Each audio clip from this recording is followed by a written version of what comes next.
And I think it's pretty heart-stopping, and it's incredibly exciting watching it, and the world expands, there's bigger set pieces.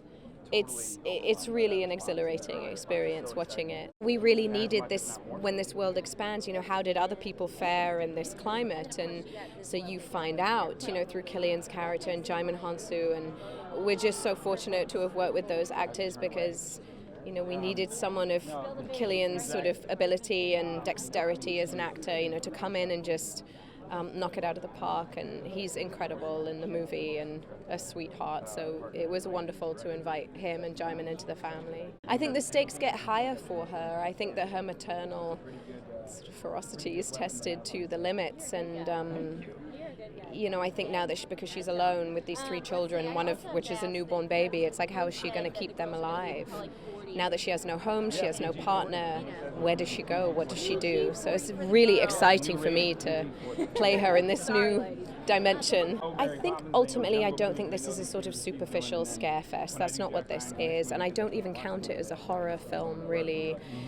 So I think people identify with the deeper metaphors of it, the themes of family, of parenthood, of community, and I think that's what people cling to. That's why people wanted to watch it again and again. Some scenes are really harrowing to shoot and kind of painful, and then others are very technical, because you're dealing with the reveals and those horror moments where the creature comes and it all has to time out with the camera. And I think John really knew when to choreograph stuff and when to just step back and let the actors play. I had to come up with an idea that I could connect to as personally and come up with as organically as the first one. So as corny as it sounds, this is a thank you note to the audience that came out on the first one. This is really for the people who showed us such kindness and respect, and I really tried the entire time thinking of them to deliver a movie that I think that they would really respect. It's the world that I hope you fell in love with in the first one, but it's being explored in a much more intense way because there's no safety net in the second one. There's no farm, there's no father to take care of anybody, spoiler alert.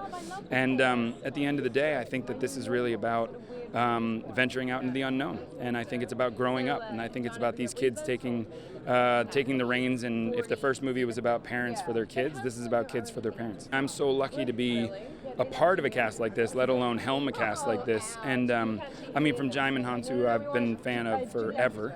But in particular for me, Cillian Murphy, I've been the biggest fan of his for as long as I can remember.